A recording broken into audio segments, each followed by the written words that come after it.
이미자 정재은 모녀 극적 상봉과 화해, 전남편 호적에서 딸 지워달라 했으나 100년에 한 번 나올까 말까 한 천상의 목소리라는 찬사를 받는 이미자 씨. 조용필 씨와 더불어 국민가수로 불리우며 20세기 최고의 한국 가수로 평가받고 있습니다. 이런 그녀의 가수 인생은 승승장구하며 순탄했을 것 같은데 놀랍게도 전혀 그렇지 못했습니다. 더구나 가수 인생보다 더 혹독했던 것은 그녀의 개인적인 삶이었습니다. 특히 그녀는 자신의 친딸을 너무나 냉대했다는 이유로 많은 질타를 받고 있는데 불과 몇 년 전에 믿기 어려운 놀라운 증언이 나왔습니다. 두 모녀가 서로 극적인 상봉과 화해를 했고 또한 어마어마한 계획까지 세웠다고 하는데 그건 과연 어떤 내용일까요? 어린 시절 이미자 씨는 1941년 서울에서 이남 사녀 중 장녀로 태어났습니다. 그런데 1살 때쯤 아버지가 중풍으로 쓰러지게 되고 설상가상 힘든 생활고 때문에 3살 때쯤 어머니가 집을 나갔다고 합니다. 이렇게 이미자 씨는 어린 시절 부모님의 사랑을 받지 못하고 외롭게 자랐습니다. 심지어는 형제들과 떨어져 할머니 손에서 키워졌습니다. 그런데 어떻게 가수의 길을 걷게 되었을까요? 어릴 적부터 음악이 놀라운 재능과 은쟁반의 옥구슬이 굴러가는 듯한 목소리를 가지고 있던 이미자 씨. 정식 데뷔는 19살에 했지만 이미 9살 때 피난열차에서 노래를 부르며 사람들을 위로했고 대가로 과자와 용돈을 받았다고 합니다. 그리고 동네 노래자랑 대회만 있으면 다 나가서 양푼 등 상품을 타오곤 했어요. 그러다가 1957년 만 16살에 노래자랑 프로그램에서 노래 꽃다발에 출연해 1위를 했고 다음 해인 1958년에는 팩스 TV 방송이 개최한 아마추어 노래 콩쿠르인 예능 로타리에 출전해 또 1등으로 입상했습니다. 천재적인 가창력을 가진 그녀를 가만히 둘 리가 만무합니다. 유명한 작곡가 나화랑 씨에게 스카우트되어 1959년 19살에 19순정을 발표하며 가수로 공식 데뷔했습니다. 19살 때부터 80이 넘은 지금까지도 활동하며 무려 60년이 넘는 가수 인생을 살아오고 있습니다. 순탄지 않은 가수 인생. 또한 지금까지 무려 2,500장이 넘는 곡을 냈고 히트곡이 자그마치 400여 곡이라고 합니다. 한창 바쁠 때는 지방 공연을 갔다가 서울공항에서 바로 녹음실에 가서 노래를 피아노로 한두 번 듣고 바로 녹음을 하는 것이 다반사였다고 합니다. 노래 천재가 아니면 도저히 할 수 없는 일입니다. 그리고 앨범 판매 수량 1000만 장을 넘긴 가수이기도 합니다. 당시 경제 상황을 생각하면 기적과도 같은 수치입니다. 이렇게 엄청난 대기록을 세운 그녀의 가수 인생은 승승장구하며 순탄했을 것 같은데 전혀 그렇지 못했습니다. 가수 초창기 시절 싸구려 출연료의 지방 무대를 돌아다니며 선배들 양말을 빨고 온갖 잔심부름을 도맡았습니다. 숙소인 여관방이 너무 추워 몰래 도망친 적도 있다고 합니다. 1964년 동백아가씨로 히트하기 전까지 5에서 6년가량을 스칼라 극장 인근 다방들을 드나들며 일거리를 찾아다녔습니다. 이미자 씨가 신곡을 내고 히트하면 얼마 안가 어이없는 이유로 금지곡이 되었다고. 외색이 짙다거나 한창 경제에 박차를 가해 일으켜야 하는데 너무 비탄조의 슬픈 노래라는 것이 이유기도 했습니다. 그녀의 대표곡들이 모두 금지곡이 되기도 했습니다.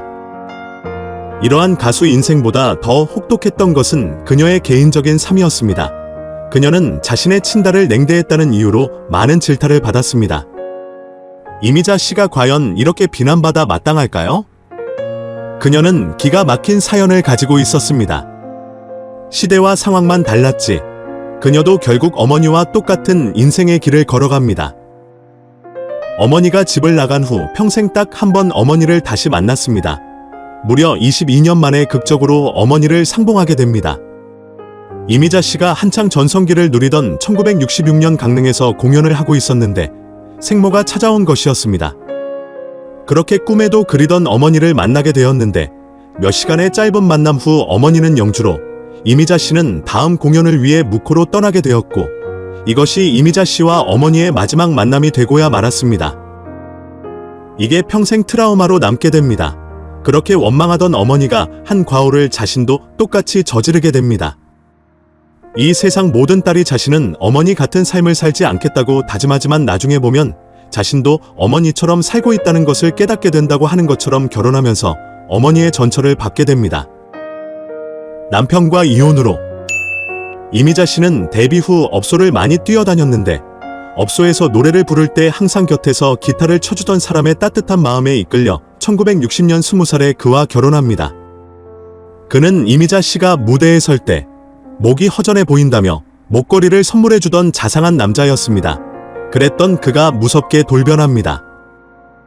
1964년 신곡으로 동백 아가씨를 냈는데 9개월 만삭의 몸으로 노래를 녹음했다고 합니다. 그의 딸도 태어나고 노래는 어마어마하게 히트했습니다.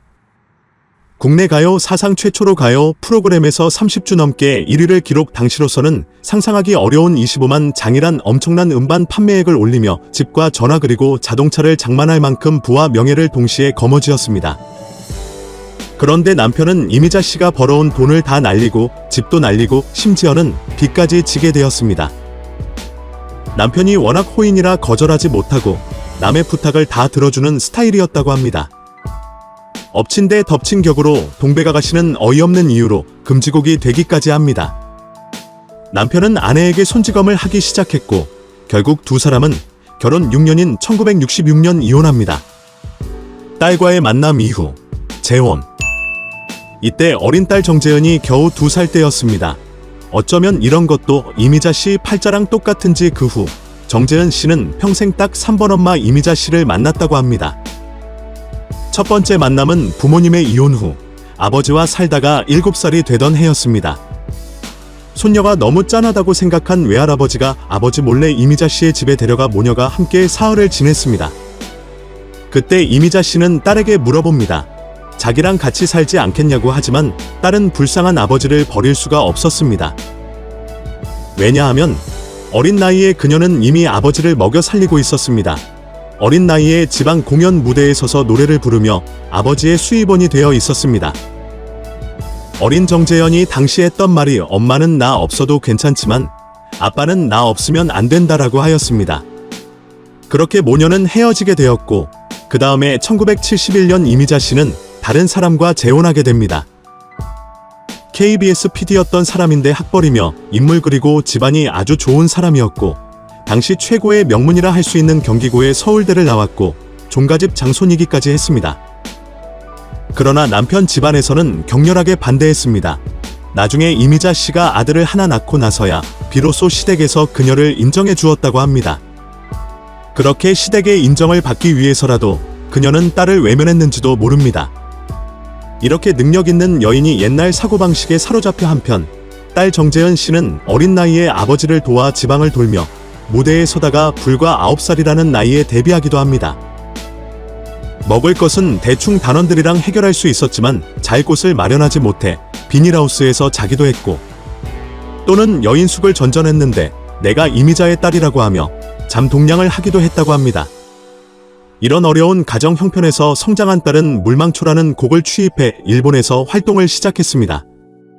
또 우리나라에서는 항구라는 곡을 불러 레코드 판매 부문에서 조용필 씨 다음으로 2위를 차지하는 기염을 토했습니다. 그런데도 1986년 아버지가 큰 빚을 지자 일본으로 도피해버립니다.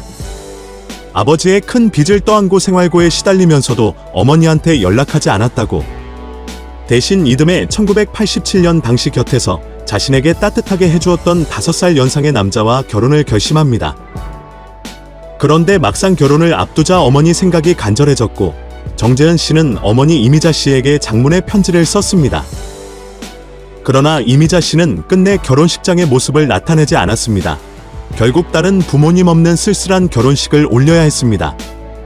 사람들은 이미자 씨를 독한 어머니라 욕을 했습니다. 딸의 입장에서 보면 독한 엄마 맞습니다.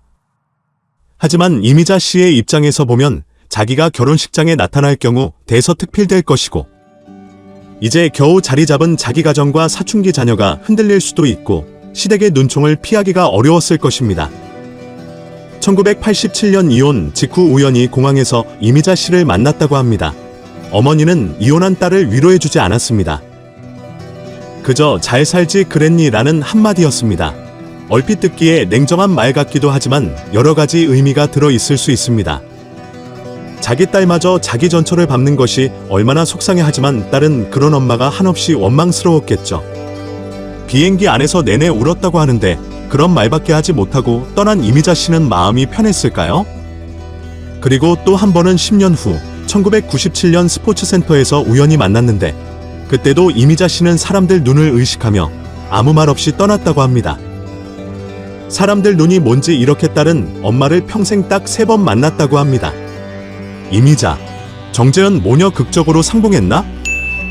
정재현 씨는 과연 뭐라고 했을까요? 놀랍게도 이런 말을 했습니다. 사람들이 잘 모르는 복잡한 가정사가 있다. 자신은 어머니를 원망하지 않으며 어머니에게 좋은 유전자를 물려받은 것을 고맙게 생각한다. 라고 2005년 인터뷰에서는 이런 말도 했습니다. 나도 이혼해보니 엄마가 아닌 한 여자의 인생으로 이해하게 되었다. 또한 어머니와 한 무대에 서면 쓰러질 것이라는 말로 어머니를 향한 진한 그리움을 드러냈습니다. 이어 엄마랑 해보고 싶은 딱 한 가지가 있는데 바로 엄마랑 포옹하는 것이라고 하였습니다.